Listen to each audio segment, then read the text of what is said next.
Honda Rebel 500. Yes, finally I get to talk about this bike. As we all know, the Rebel is the ultimate entry-level cruiser available in the market today. And having one here at Revolt Cycles is like a heaven sent for me because I have always wanted to experience one, even if it's just a taste of what it offers. So in this video, we'll be going over its general specs, features, and my honest opinion about this entry-level cruiser. Consider this one as a before you buy guide, and if you are in the market for one of these, then this video is for you.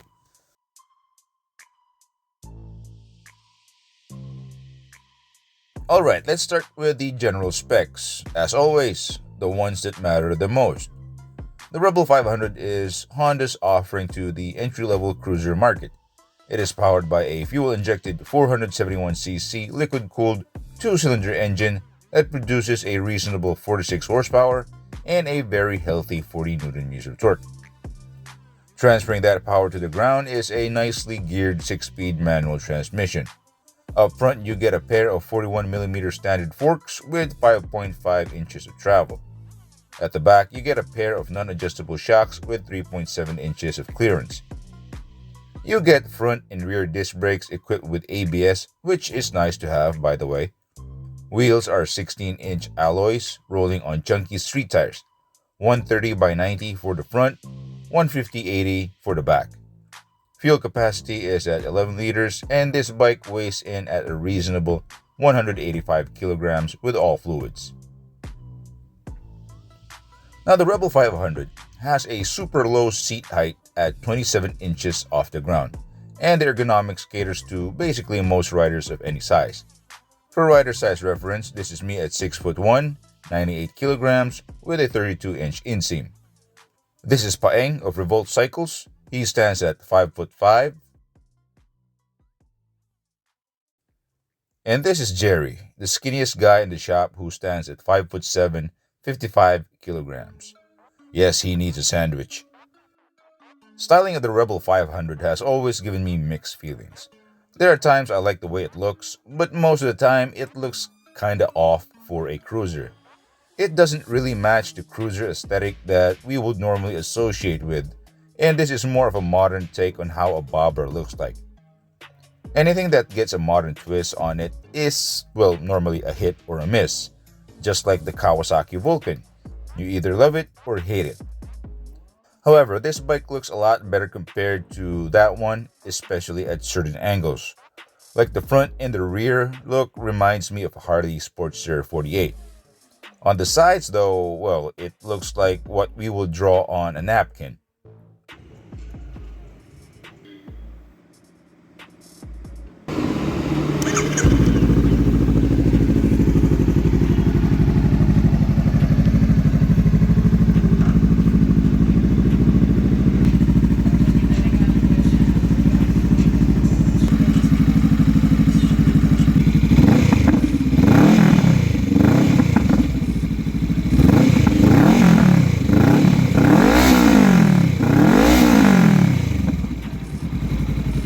Now, riding the Rebel 500 is a generally pleasant experience.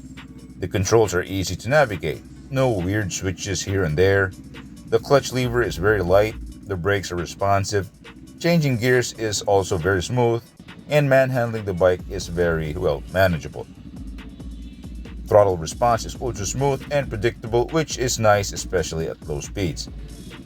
Operating the bike is something else though, despite all the good things that I have said. Having a very slim gas tank is kinda odd. Not being able to squeeze it with your knees is something to get used to, especially if you steer with your body. Steering with the handlebars actually feels light despite having a chunky front tire. Now, I wasn't able to go out on the highway to do my usual lane splitting antics or go over bad road conditions since I left my helmet and GoPro at home. But I can see this bike cruising on the highway at 120 kilometers per hour easy. The suspension seems to do its job nicely and the ride itself is pretty pleasant. Now as for urban traffic, this will be an okay bike. It's not too big and the power is just right. And having a very low seat height is a big advantage in such a situation. My only major concern on this bike is the ergonomics, especially for a guy my size. So if you're bigger than me, take note, I'm 6'1". If you're bigger than me, again, the seat is thinly padded, probably not the best for extended periods, and the foot peg placement would be a lot better if it was a bit forward though. The stock bars are okay, but for my size, I would be happier if it was a bit taller. At least, this Rebel has been around for a while, and I'm pretty sure the aftermarket has something to fix those issues. So what are my final thoughts on the Rebel 500? If you're looking for a reasonably lightweight cruiser that has decent power, manageable in urban traffic, and don't mind riding a non-Harley-Davidson cruiser, then consider the Rebel 500. It's cheaper, easier to live with, and looks rebellious enough, especially on the go. That's all I have for you today. I'm just going to leave this bike right here beside this modified Harley Iron 883 for you guys to look at.